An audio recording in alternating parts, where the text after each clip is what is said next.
Welcome to the Rental Realm podcast. My name is Jay Ullrich, and I am here with Isaac Vance. Thanks for being here, man. Oh, no problem, man. Excited to be here. Excited to talk about short-term rentals and all the above. Yeah, I'm glad to be back in the studio. It's been, man, I think the last time I recorded was like November, so I'm glad that you came through. First one of the new year? Yeah, there are too many virtual podcasts that I've been doing, so we're finally back in the studio.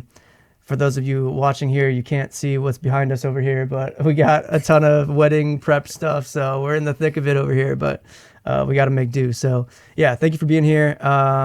Isaac is relatively local, so we were able to make this happen in person. I know it's always better, always get better content when we can have like a real conversation and we're not like dealing with the latency on Zoom and stuff like that. So yeah, cool, man. Well, yeah, how about we start off, I mean, Isaac's a short-term rental operator. He uses HostBuddy too, which is super cool. That's how we got connected. But yeah, why don't you start by just giving yourself a little intro and we can kind of dive from there. Yeah, definitely. Let's see.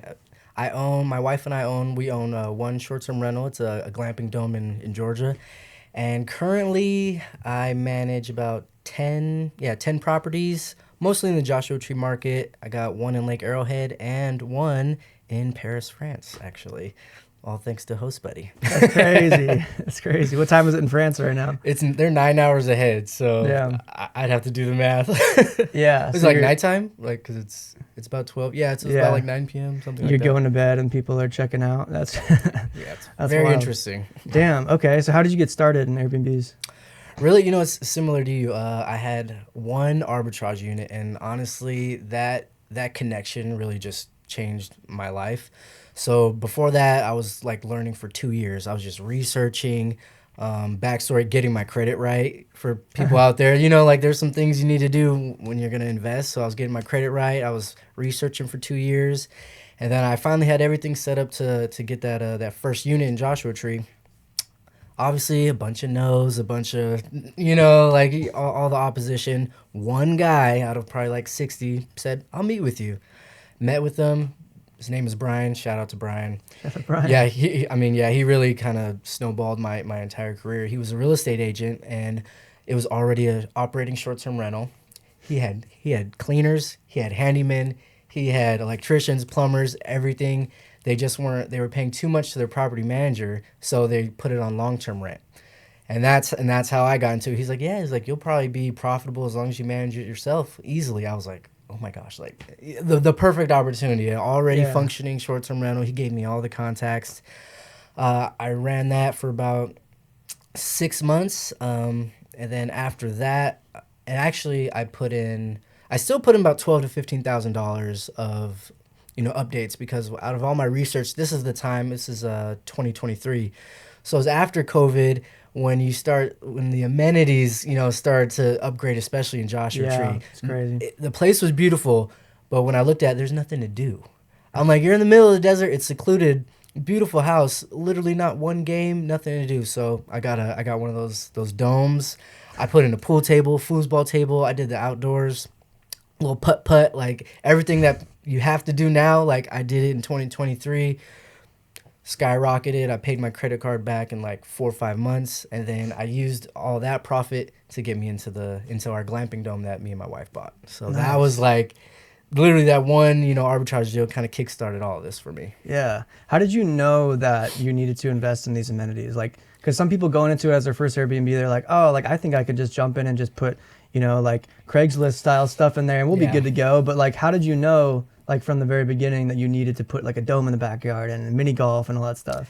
Honestly, it came from really just a competition standpoint. Like I knew I wanted to be the best. Like the fact that he told me it would be profitable didn't really matter, because I'm like, well, what do I want to do here? Do I just want to make $500 and be profitable, or do I want to be the top 1% of the market? So it was a bit of competition, and I will say, especially getting started with your first one, I was using any resource I can think of to validate my own numbers, because who am I? I researched, but I only know so much. So I actually used John Bianchi from the Airbnb data guy. Yeah, STR search. Awesome. I was like, look at I sent him everything. I was like, this is the listing, and he was one of the ones who told me, he's like, you need to invest in the backyard. He's like, they have they have 2 seating areas. Why would you have 2 seating areas? He's like, remove that, put a pool table up. So what did I do? I removed that and I put a pool table.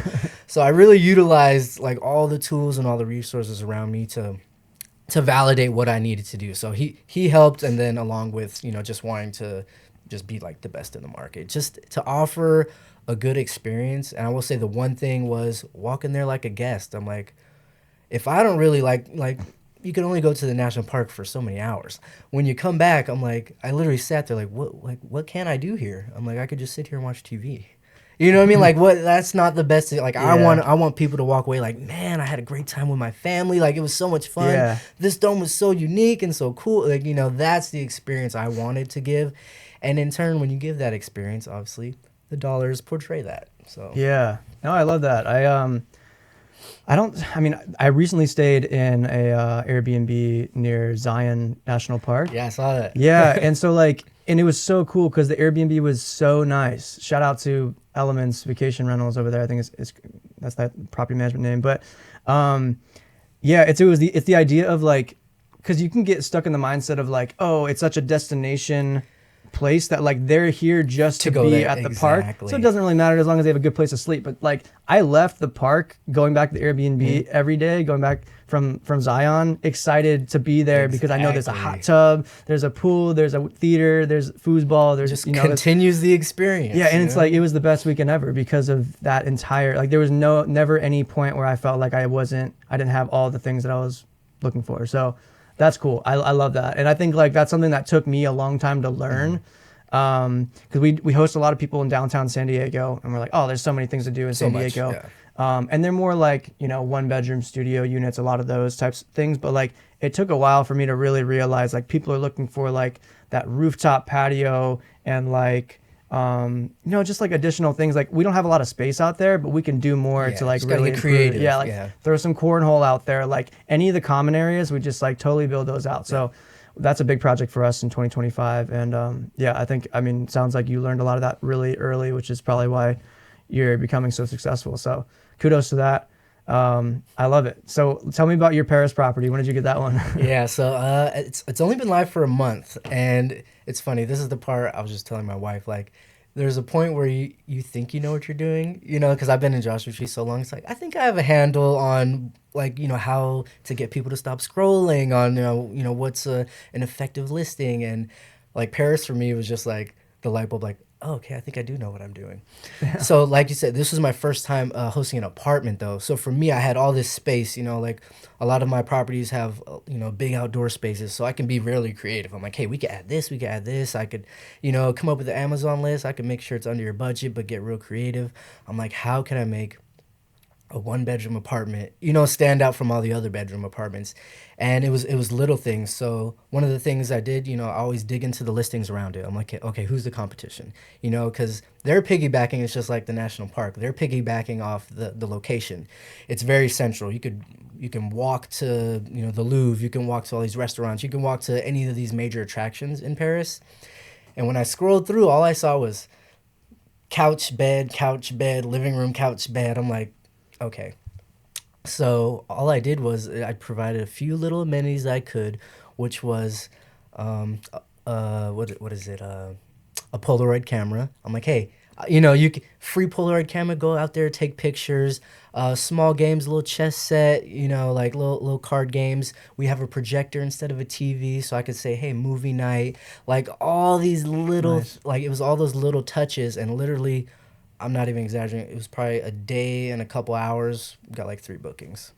Nice. Yeah, and my main photo obviously wasn't going to be a couch or a bed, so I just made it like a zoomed in picture of like our guest book, which says like welcome to Paris. It's really nice, and the camera. Yeah. So it's like it could be scroll stopping, but it doesn't have to be like $3,000 scroll stopping like my dome.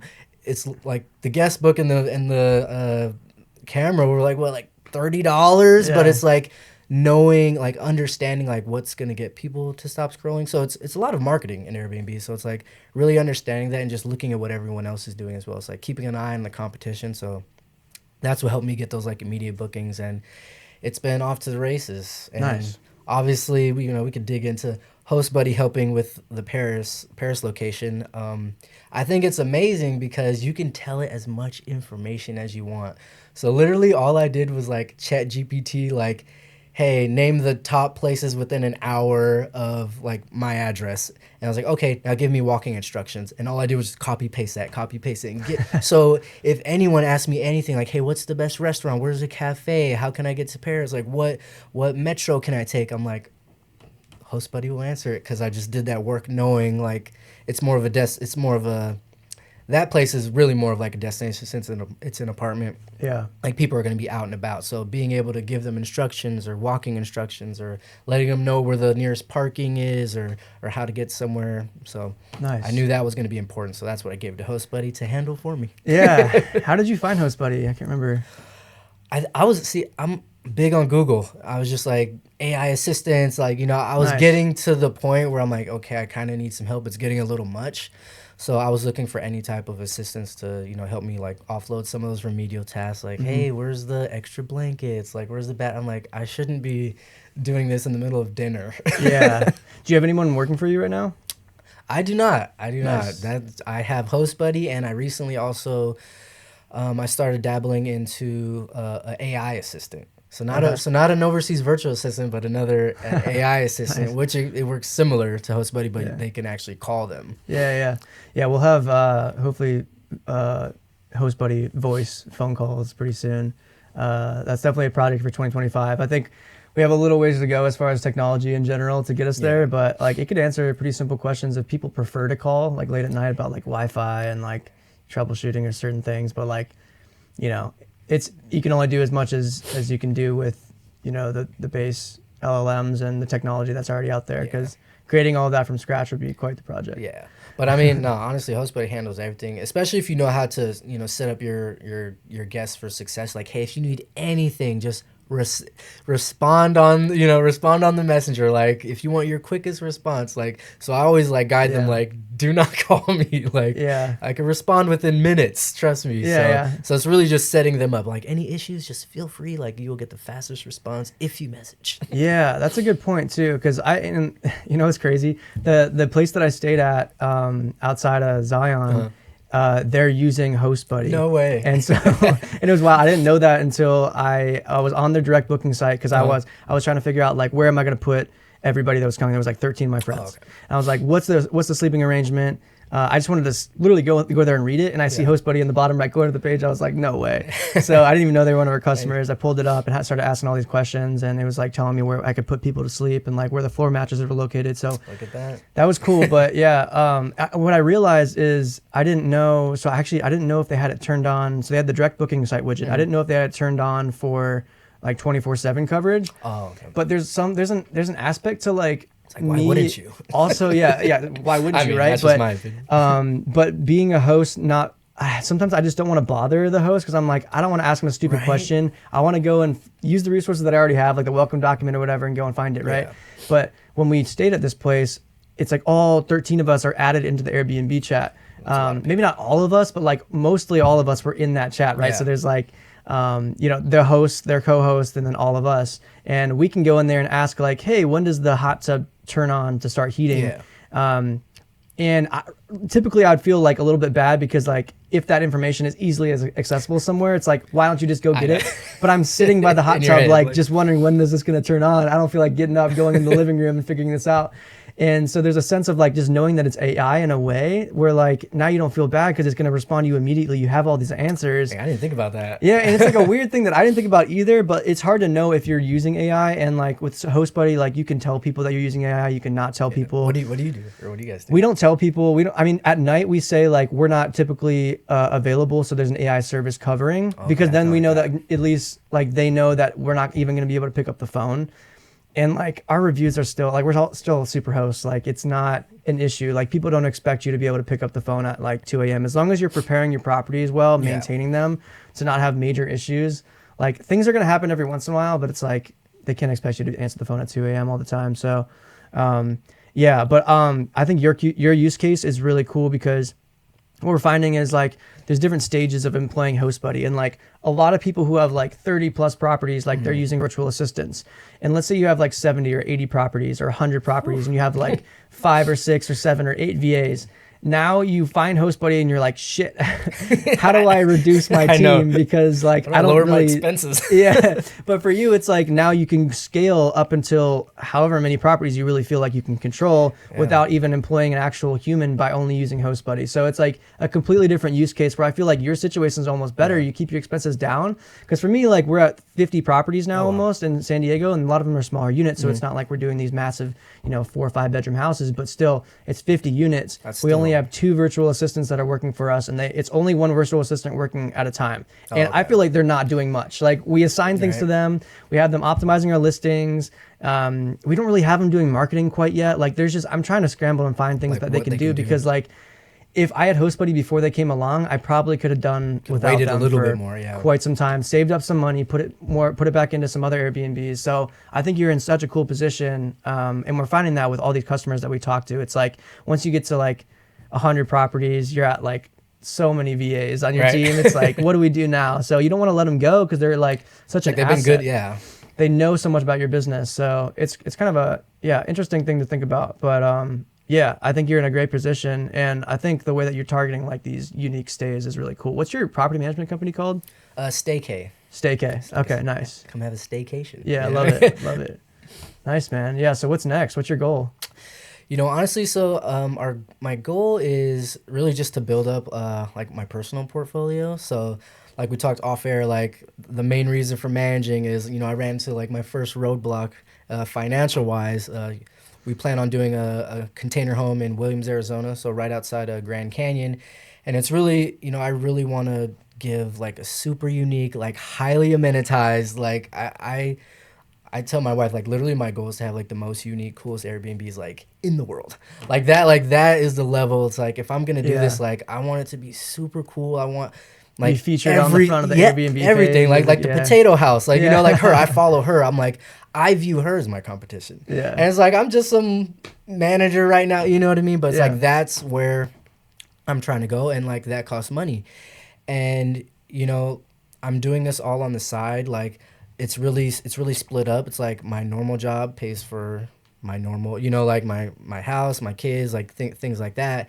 And like all of this like all this co-hosting really just completely funds, like the development and the Airbnbs and things like that. So really I found out save $1,000 to invest on my from my personal job was not going to happen. So it's like coming up with this side hustle, which really, it's not even a side hustle anymore. Really, like I've made more money from this than my job, but it's like staying true to the goal. It's like I could quit my job, but then like funding those projects is would push it back even longer. I'm like, hey, if I could actually keep this going, the more properties I get, the faster I can build me and my wife's portfolio, and that's our retirement. Mm-hmm. So that's how I view real estate and short-term rentals. Like that's gonna be our retirement. I view retirement really as the monthly number and not like traditionally like, hey, I got $1 million in my 401k. I'm like, just the thought of you just draining that account and nothing coming in does not seem like a stable thought of retirement, especially for guys our age right now. I'm like, who knows what's going to happen with the economy? You know what I mean? It's like, it's better to take charge of your own, future. And, that's what we're doing with Airbnb and short-term rentals. So nice. That's our plan. Cool. Yeah, I respect that too. I mean, like you gotta, I would say like there's always a point where you get to where it's like, do I quit my job and just send this Airbnb thing full time? Right. And it's like, you're nearing that for sure. Like I'm teeter-totting right now. Like, but it's like if you feel like you're not being held back by your day job and you're getting sufficient income where now you can stack up funds to really put back into the Airbnb thing, it's like, or into retirement, whatever you want, however you want to view it. I don't think there's really a reason to jump really quickly. I left my job after we got to 9 properties, and I was splitting that with my business partner Sam. And we went quickly because like we saw how fast we scaled. We did 9 properties in like 10 months or 9 months. That's crazy. I just listened to that podcast. Yeah, mostly you arbitraged a lot. Yeah, so that's more money, like because I'm managing. So it's like like it's good profit, but it's a little it's a little lower. Yeah, I just like my job was so demanding. I think that was it, and I was struggling to maintain all of that. And What'd you do? I was a civil engineer. Oh, okay. Yeah. So I was working like, I don't know, probably close to like, it was probably like 45 to 50 hours, but like in lunch break, I would go and clean the properties at the beginning. Wow. We had no automation. So like for the first couple months, it was like, You're doing everything. we had That's no idea. hands-on, man. Yeah. And so there was fewer resources back then in like beginning of 2021. And we finally found like cleaning automation software. And then like we found door locks that changed the code and like a really reliable cleaning team and all these things. So that's what really changes the game. And like looking into now 2025, it's like I can't imagine trying to do it start that way. Oh, like no. we got Host Buddy now. Like there's just We've grown so much. It's like yeah, because it's the wild. space has grown. Yeah, you know, like from back then to now, it's like night and day. It's so cool. I love it. Sometimes you look back, like if it was a couple years ago, you'd think like, how are things going to change? And seeing just the adoption rate of AI and how things are evolving within the STR space, it's like, I don't even know if I would have predicted this, because hospitality is so focused on like the human touch and the human voice and stuff. So like when people realize, and that's what's happening now, is people are realizing that the AI can do just as good of a job as a human, man. and it's faster now, which is crazy. So now, and even if the guest knows, and that's the cool thing now, is I think guests actually don't really care as much as the host thinks that they do. If it's like, oh, that could have been an AI response, but they gave me such a good answer to exactly what I wanted within 30 seconds, like, how are you going to complain? Because that's what they want. It's like they want you to respond. It's like when they're reaching out, they need something. Yeah. Did the need get solved? It did. You know, it's like they're looking for this. You found it. Here you go. Like it. Yep. Versus like, oh man, I took a nap. Sorry. Like, you know, like. Yeah, and if it doesn't get solved, it's like the AI lets you know. You can jump in there and figure it out. And I mean, like, yeah, the whole experience is just, it's improved. So yeah, I can talk on and on about that because like, it's just like, that's my whole life right now. It's just like focusing on the automation and stuff. But like, it's cool because like I'm focusing on Host Buddy, basically like 100% of my time is going towards that right now. But like, I'm also managing these other properties. We have somebody else on our team who's doing a lot of work for us on the ground. Okay, I She's was gonna amazing. ask, like, how is the I gotta have her on the management business podcast still going? soon. She's killing it. She can talk. She knows more about our properties now than we do, which is like crazy. But she's been at it for like about a year. Nice.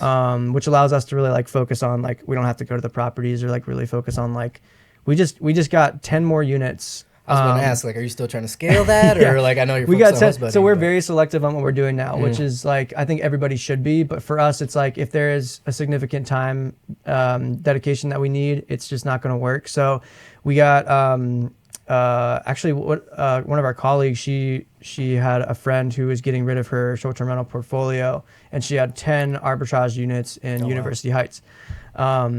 And so then that's a developing place area right now too.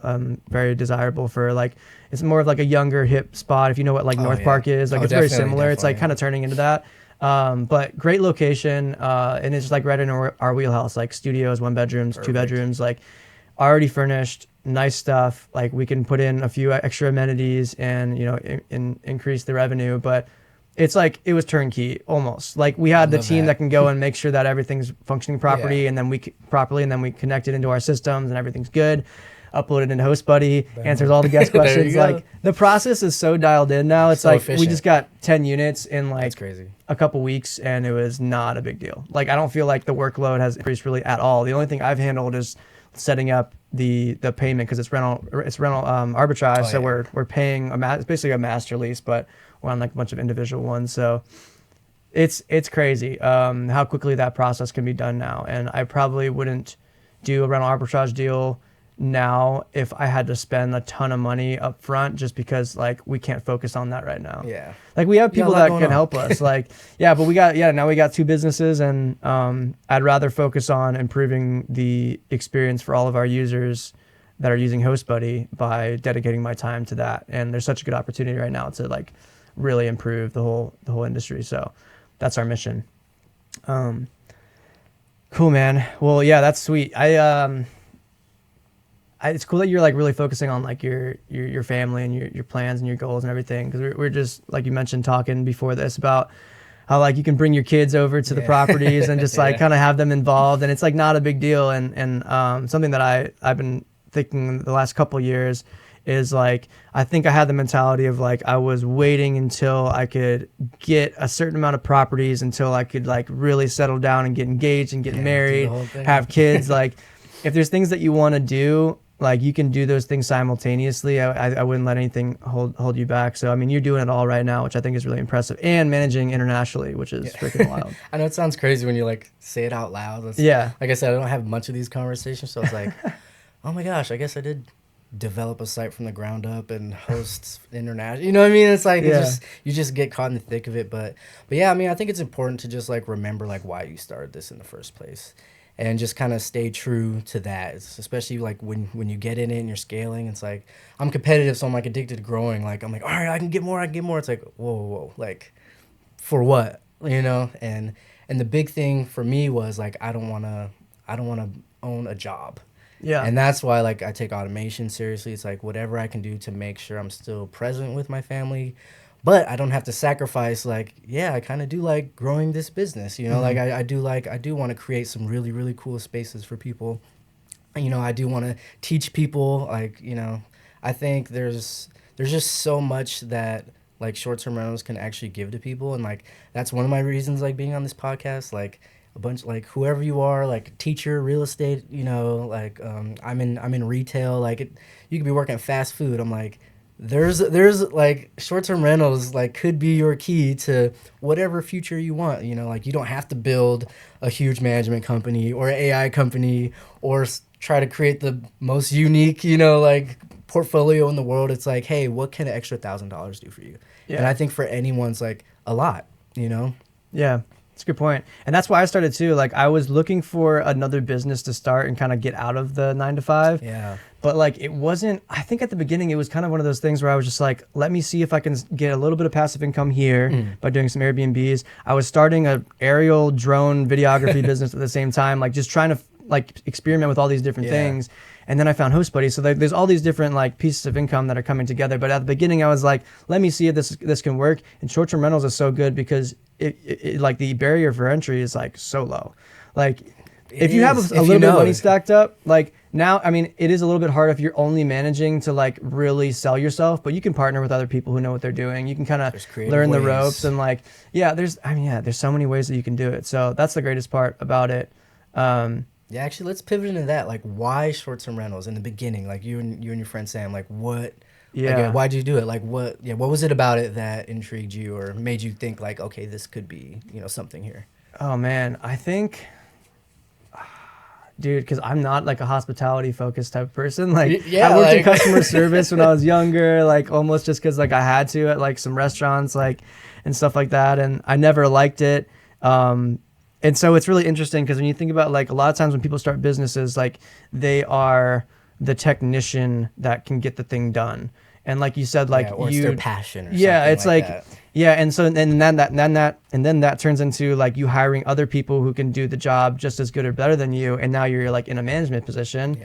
And so for me it was like I figured out how to do it as like a technician, and like I like ran the business and just learned a ton, and then we hired people to pass the knowledge on to and continue building it. Now we're not as much involved, but the business can still continue to get built. So I don't know, going back to your original question, it's like I had really I partnered with my friend Sam because he's very like charismatic and like he's a very fast learner, and I knew that he was a salesperson at the time. So I knew he could just those host capabilities. Yeah, like I knew he could just like kill it with hospitality. So like we partnered together. I'm very operations focused, so like I started listening to podcasts, and I was like, let me figure out how to make all this stuff really easy because I want my time back. And so the combination of the two, like it was like a perfect business relationship where like he was really developing our portfolio in the way of like making sure that our brand was protected with this like experience of like such good hospitality. And that's like almost how Host Buddy was born too. It's like there's no way for us to maintain our hospitality of like if you grow too much. And exactly, and it can't just be us. Like we have to pass it on to other virtual assistants, and if we can create an AI that's like a clone of ourselves and just like push that out to all of our guests, you're maintaining the brand across all of your properties, which is crazy. So like, at the start, it was really just like, I see an opportunity here, and San Diego is a perfect place to do it. Definitely. So like, let's go, let's try it. It's easy to start.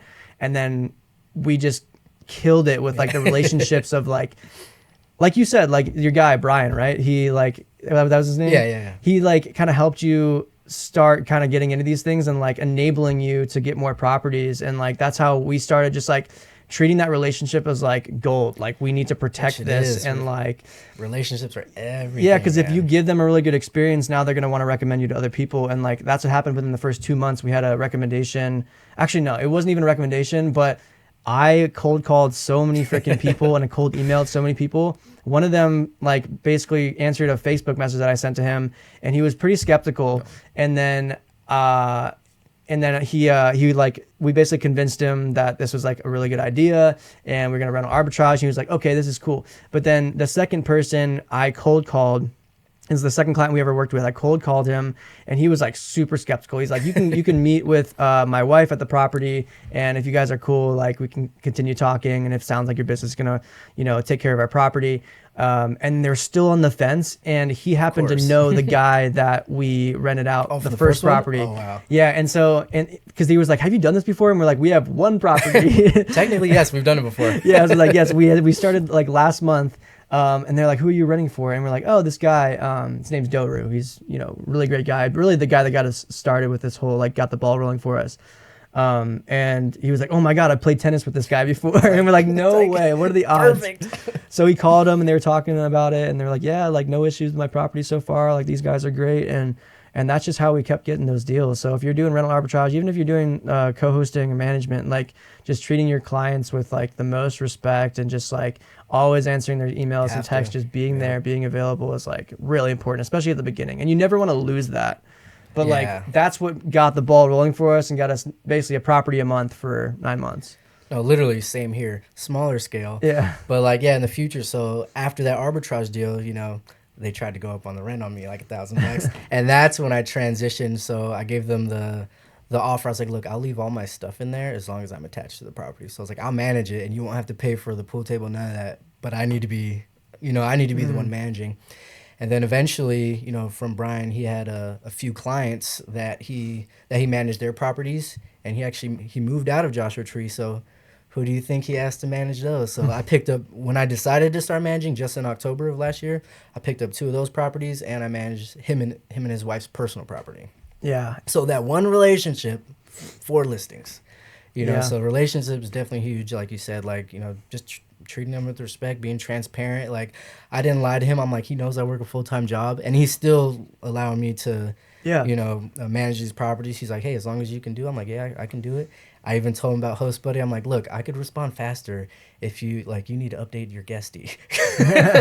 and lo and behold, because he had like Guesty Lite, but you need Guesty Pro. Right. We're already updating. That's cool. And he's gonna put in Host Buddy on nice. A couple of his other properties. PMS. Yeah, he manages some in like Sonoma County, so he's in like wine country, and I'm handling like the Joshua Tree stuff. So nice. Is he a real estate agent, you said? Yeah, he's a real estate agent. Dude, they're the best connectors too, because like they know the value in having a good connection, a good like reliable, whatever it is, their vendor for like if it's an inspector or if it's a manager or like a contractor, like they like having those connections and being like, I got you. And to have somebody who's looking to purchase and someone else who's ready to manage, like that's a perfect relationship. And I talk about that in one of my other podcasts too, just about like how much that's opened the door for us. And like we got I think 3 or 4 arbitrage deals in Arizona because of a real estate agent. They just kept coming to us, and we hopped over there for a little bit because we thought the regulations in San Diego were going to shut us down. And then we hopped back to San Diego, started scaling when we were like, oh, there's still licenses left, and nobody actually applied, which is freaking crazy. I know. I've seen them. I've been trying. It's so hard. Yeah, it's wild. I mean, I think there's like 400 left, and we have to renew now. So I think like they're probably gonna run out here pretty soon. So we're trying to get as many as possible in the next 12 months. I just want a couple, I'm just one guy. Yeah. I mean, you're doing it in Paris. You just get a couple in San Diego. Right. That one in Paris, is it rental arbitrage too?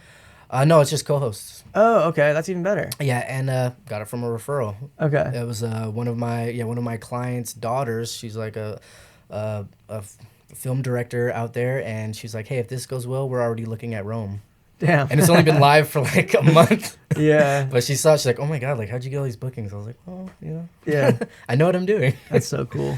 Yeah, and it's like it's the hospitality part of it that's gonna get you the success now, because like reviews are everything. Definitely. especially in the beginning. Yeah, I personally don't even really look at a place if it's got under like a 4.65, 4.7, just because like it's gonna have to have some like very like Something happened. yeah, something happened, wrong or to there's get just there. reasonable issues that I can deal with. Like sometimes it's like, oh, it's right next to a busy road. Like if the house is cool enough, sure, that's fine. Yeah. People are sensitive and like you gotta respect what guests are saying, but sometimes you can't control what those things are. Like I know managing in downtown San Diego, we have some of our properties that are below 4.7 just because there's homeless people down there, there's construction, there's traffic things out of your noise, control. like yeah, it's just like, and we tell people this before they book, so a lot of those bad reviews that are only talking about that, we get them Yeah. removed. Oh, that's good. So yeah, but it's just like the better reviews you have, the more you can charge because it's just in higher demand. And it's Definitely. so hard to track that and like quantify it, but it's so Yeah. true. Like That it's is so true. It's like there's no data for that. yeah. I think my best property that I have is the one that we manage right here behind us. This is Oh, really? Yeah, a little like studio. That one, it's a 4.99 guest favorite. wow. Like, and it's not in the most desirable. Like we're in City Heights, which is like not super close to downtown, not super close to the beaches. But I put a hot tub out there, put a patio, turfed it, landscaped it, added stuff on the inside that people are gonna like. It's just like it's more of like a couples getaway type thing, but it's always booked even in the off season because like there's a hot tub. Exactly. And like already people know. enjoy it because like they feel like they're getting that, you know, like that really like personal experience. So I wouldn't be able to get as much revenue as we do with that one if like it was just a random, like if I just half-assed Like the as whole it thing. is. Yeah.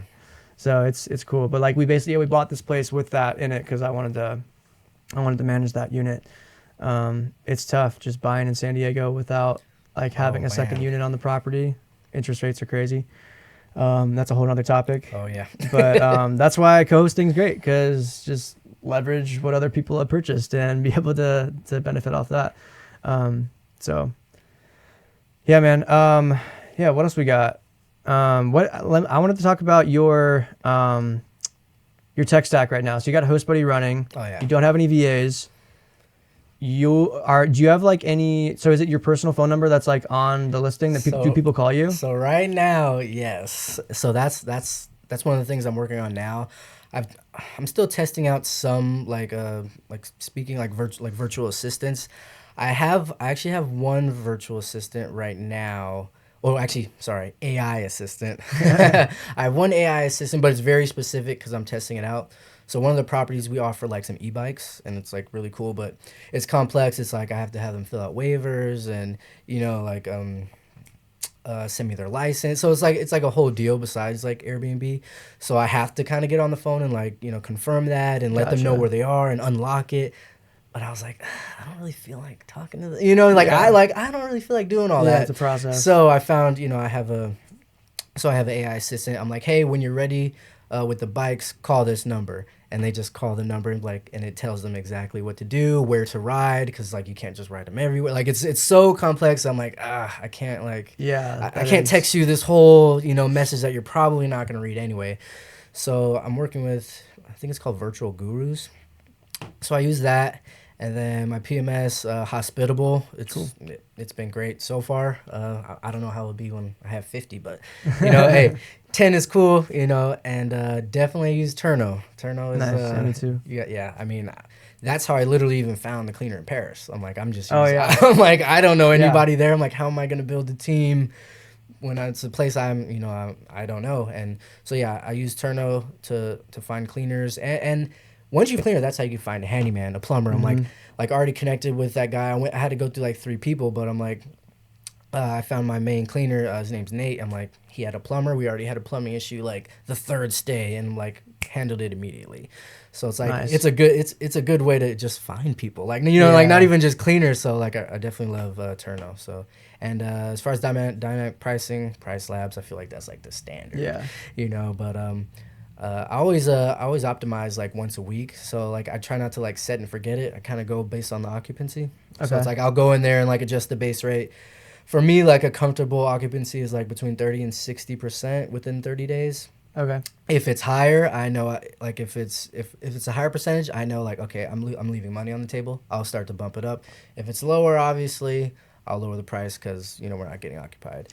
Yeah, and lead time's dropping too. Like it's crazy. Recently, It is. it's wild. Oh It my stresses gosh. me out. But I was just talking about it with the client. He was like, "Hey, I thought you said springtime at Joshua Tree was gonna be like on and popping." I was Yeah. like, "It is." It's just like we might get booked like 4 days before. Like yeah, even from last year, it's changed. Like when I had my arbitrage unit.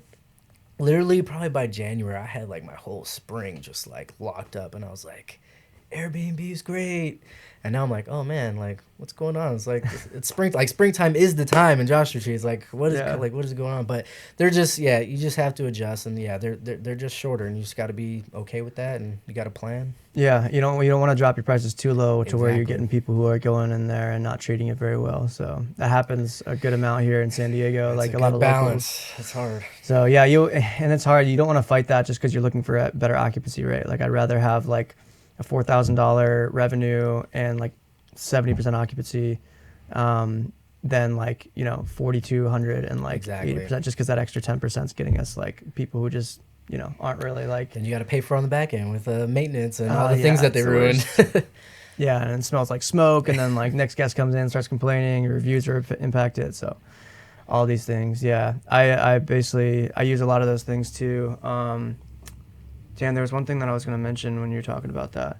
Oh, you're like the bike rentals and stuff. Oh yeah. We're building out something in HostBuddy to do upsells for not just like gap nights and inquiries, but for like really anything. So like you can generate invoices for guests and like automatically have those sent and have them pay through HostBuddy. No way. That way now like and it's hard to like sometimes you have like those things like the bikes where like it's hard to like get that entire process, but if you have a link for them to go to off of that and fill out all their information, that whole process can be automated. So that's where like because what I'm hearing is like that's one of the part of the business that you're still pretty involved. And like you don't have to be, and we're getting to a place where like you won't need to, which is cool. But I do want to say like that's something that we're working on for upsells and HostBuddy. I'm really excited about that. Oh, that's amazing. One day soon. Yeah, it's a lot of projects, a lot of things, a lot of strings being pulled, and a lot of people want things, and some things are less important than others. But everyone's business is different, so it's like Exactly. you just got to focus on what the majority is looking for. So. Yeah, and then Hospitable we just got like the official partnership with, so that's cool. Launched or announced yesterday. Oh, okay. And we're the only AI messaging solution that's integrated with them, because we had like 30 or 40 people hitting us up asking to integrate. I know Because you had to like open the message endpoints. Oh my god. Okay. yeah, I have we a did the story. manual process for Yes, you. It was like very. I have a story about that. It's so funny. So I kid you not. So it's Christmas Eve, right? So I had to like I said, I had to message Hospitable like to open up my endpoints and things like that. So I was waiting, but I had everything in HostBuddy set up. I had all the documents, like it was cool. It was technically running, but it was just waiting to get like that push through. Literally, I got super sick like Christmas morning. It was horrible. I know, like ruined my Christmas for my kids. Like I woke up like like that. They were opening their presents, and then like my wife and my kids, like they even left to go to their sister. Like they just left me there. It's like, she gave me some medicine, and I was just like, like barely alive. I roll over like middle of the afternoon. I'm like, I look at my phone. HostBuddy's been on. It's been having full on conversations with like 3 different guests. Like everything was solved. It was amazing. I was like, oh my gosh. I'm like, this is amazing. Like this, I swear this is not an ad for HostBuddy, but like that's what it can do. Like. And that was my very first experience with HostBuddy. I was like, wow, that's crazy. That's wild. Like my guest is, especially on Christmas, I'm like, you really want to be there. It's like they booked obviously a super high rate, and I have like big, like we have like 4 or 5 bedroom. We have like multiple structures. I have like resort type, like I have some big properties, and it's like they want to be taken care of immediately because they paid top dollar, and HostBuddy to save the day. So it was so funny. I showed my wife. I was like, look what happened. That's not me. Yeah. None of that is me. Yeah, it was crazy. Oh, that's awesome. Yeah, because you were like probably one of the earlier Hospitable users to integrate with HostBuddy, because initially like they allowed us basically case by case access. So it was like, if this person wants it, have them email us. We'll open up the endpoints. They'll be good to go. But we're like, dude, we have like 30 or 40 people trying to like do this like automatically. So yeah, they understood like there's a lot of things that we do offer that Hospitable doesn't quite yet. So like that whole process is good. And our AI is just like, it's next to better, nothing. Like you yes. can't. There's nothing in the industry that I've seen that even comes close. So like even if they say now, okay, we have automated messaging for like everything. And this is not like any sort of like, I don't want to talk badly about hospitable, but like it's not easy to master that like hospitable language for an AI model. So like it's gonna take a while if any of these other PMSs try to do what we're doing. And there's so many things involved. Like now it's like you said, you have all these documents and these extra things like included.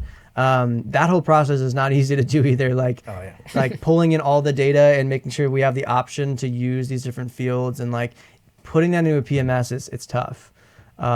So yeah, it's cool that you were able to jump in there and start using it. I love that story. Yeah, 100%. And even even the messages, like I found it so much better because it's these little things like I ran into, like say when you have a conversation with a guest, right? Like maybe you have to talk to them about something. Like, oh, hey, like, this is, like, the extra batteries are here, blah, blah. Hope you guys are all good. And then 2 minutes later, your automated message, like, sends, like, hey, hopefully you checked in okay. And it's like, you know what I mean? Like, little stuff like that. So putting the automated messages in Host Buddy, like, understood, like, okay, I just talked to this person. Like, don't send that message because it looks weird. Like, they might not be upset about it or anything, but it's like, it just gives a better experience. So that's what I ran into, like, whenever those like, dang it, I forgot to turn off that automated message. Even though I just talked to you. Yeah. So do you have the smart template set up in there? Yep. Okay, nice. So then it'll do the context checking. So it's like, damn, we already said this. So good. And it makes it more personal than I could. Like I have like a follow-up message, just checking in on them. And Host Buddy would be like, oh, hope your family of 4, it'll get more specific. And I'm like, I wouldn't have even done that. Like it's more hospitable than me. Like it's reading up way up in the conversation. Yeah, like I forgot who's staying there. Like, how'd you get this? Like, so like it's amazing. That's cool. Cool, man. Well, you seem like a definitely a student of Airbnb and real estate and stuff. Like I think the people that are the most successful are the ones that like you can tell they've been watching videos, they've been listening to podcasts, they've been reading books, doing all this stuff. I did want to ask like if you have any sort of like if you have any podcasts or any like books that you recommend people reading. Anyone who's trying to get started into Airbnbs, I like to ask that question just because I know a lot of times people have some things that they've read. Yeah, definitely. For me, it was a podcast for sure. It was the Real Estate Robinsons, nice. Tony Robinson, Rob Bill, and most of these are like main, like the main ones. But honestly, like they really helped me. And especially with like the Real Estate Robinsons, like literally, like I've used. That's the reason I found Hospitable. It's the reason I have the business banking relay that I use. I'm like I even picked the same mattress that they recommended because they're like, we have a bunch of 5-star reviews on this Zenith mattress. I was like, so why would I pick a different one? Like a lot of this, like I want to get people to understand is like. The template's out there. It's like people are successful. People are doing this. And especially coming in after, it's like, okay, I'm just going to use that and use that and use that. It's like it's already proven. It's like I'm not reinventing the wheel here. It's like, yeah, I like to do some unique stuff personally, but even if I were to just buy regular houses, like another resource, like we talked about John Bianchi, I'm like, he can help you buy a regular house and know exactly damn near like what to what to put in it, like how much the revenue is going to be. It's like there's too many resources. But also those 2 main podcasts like really helped me a lot. And I feel like everyone says this, but like I read Rich Dad Poor Dad, you know what I mean? Like I mean, like got to. Yeah, but like I mean that like for me, we could like dig deeper in this. Like for me, like man, when I was a teenager, I knew I'm like when I first like got into working, like I worked at Burger King, I was like, is this how, like, this is what working is? I'm like, so we're supposed to work, like, 40, 50 hours with 2 weeks off a year? Like, it never computes me. I'm like, this doesn't make sense. Like, so, like, for me, it's like, I was always going to be an entrepreneur. I just didn't really know what avenue was going to be successful. But, like, I just knew, like, that setup, like, it's not for me, man. I'm like, that's crazy. I'm like, I was looking up other countries. I'm like, do they really do this in other places? I'm like that seems like a horrible way to live. It's like, and then you retire when you're 65, and then you're old and you get sick and you pass away at 70. It's like that was it. Like that was life. You know what I mean? It's like, no, I'm like, not for me and my family. I'm like, there's no way. That's life for a lot of people. Yeah, and that's crazy because like I had that feeling too once I started getting the workforce and like I worked at some restaurants and then I got my first internship after going to school. And every single job that I got, I thought, oh, it has to get better than this. It'll get better. It'll get better. And then you keep doing the same things. And even if you like the money will get better, but the situation's the same. It really is. It might be worse the more money you make, honestly. You just have more responsibility, more stress, more demand. Like it gets tough. So, and like I had that feeling in my head, and I'm like, how have I not created a successful company by now? And I was 22, 23. Oh my God. It's like in my head, I'm pressure like, on yourself. Yeah, I'm like, I just couldn't believe that I had, because I tried so many little things, and then like you never know, like whether it's Airbnb, whether it's 3D printing company, whether it's drop shipping, like whatever it is, there's a lot of things going on right now. Like whatever works for you, like there's something out there that can get you your time back. And I think that's what we're both doing now. And it's a great feeling when you get to that point. Yeah, like for me, like just being like, so I've tried a couple things. Like obviously I had to. I've had a vending machine business. I've sold on Amazon. Nice. And there's probably hundreds of people out there that have like a wine chiller sleeve with my name on it. But it was really, I guess we could dig in this. It was really understanding what I wanted my life to look like. Like as corny as that sounds, I'm like, my wife is like, what do you like to do? It's like, I was like, well, I like to jet ski. Like I like to snowboard. Like, these are the things I like to do. So I'm like, what can I do? So I'm like, what can I do to be able to do that stuff every day? Mm-hmm. And she's like, that sounds crazy. It's like, you don't like to work? I'm like, no, I don't like to work. Like, I just want to have fun and spend time with my family, Yeah.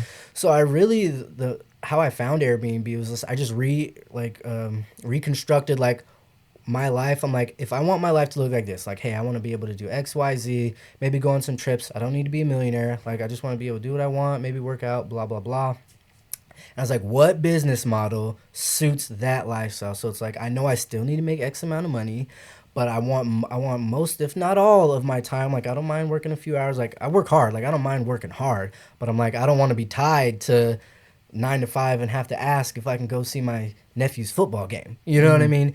And that's how I kind of found Airbnb. I was like, okay, this seems like the business model that will work for what I'm trying to achieve in my life.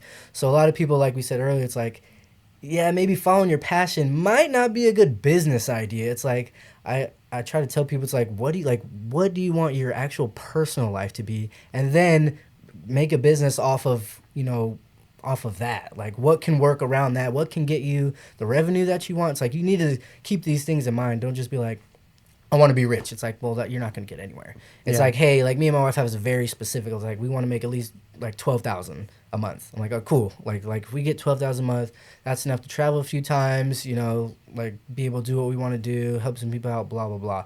So it's like, it's a very specific goal. And it's like, and with your time, like have a very specific goal. Like, okay, maybe I want to work 2 days or 3, it's like use that and then find the tool to, to see what's right for you. And Airbnb just so happened to be the one that, like it fits the lifestyle that I want. Yeah, exactly. And it's scalable, and which is really cool. Exactly. You have ownership in your business. That's a really good point, though. Like, yeah, you love snowboarding, you love doing all jet skiing, all this stuff, but you don't make a career out of those things. I can't go pro. I'm too old now, man. Yeah, there's just like, I don't know. That's a really good point. Maybe there's probably some quotes out there about that, but I love it when people say follow your passion. It's like, for some that does lets work. You follow your passion. and that's my thing. I feel like I push Airbnbs a lot because I'm like, it gives you the time to do your passion. Like maybe some people's passion is just like volunteering at a nonprofit, but is that going to pay your bills? Like, no. You know what I mean? But like, if you get a few couple properties, that can allow you time to really help people. It can allow you to volunteer at church. It can allow you to go paint. Like, it allows you the time to go do the things that you actually want to do. And that's why I'm such a big proponent of it. I'm like, a lot of my friends and family be like, oh, like Airbnb's your thing. I'm like I said earlier, I'm like, no, it's not my thing. It's just a tool to get me to do my real thing, which my real thing is just having fun. I love extreme sports and my family. Like that's all I really want to do. And I want to be able to, volunteer at my church more instead of saying, oh, I have to work on Saturday, So it's like, that's what I really want. It's just the tool. So that's amazing. I love that. I love this conversation too. Looks like we're just about at time. So thanks for coming here, man. Is there anywhere that anyone that's listening can find you, like on social media or anything like that? Oh yeah, on Instagram it's Airbnb Isaac. Nice. And if you want to check out my dome in Georgia, my direct booking site is staykresorts.com. So nice. Check that out. Hell yeah. Maybe we'll find some photos and throw them up on some reels or something. But Cool, man. Yeah, this has been awesome. Thanks again for coming through. I know I could talk all day, but yeah, this is sweet. We'll definitely have to stay in touch. For sure, for sure. Cool, man. All right, we'll see you next time, guys. Thanks for listening. Have a good one.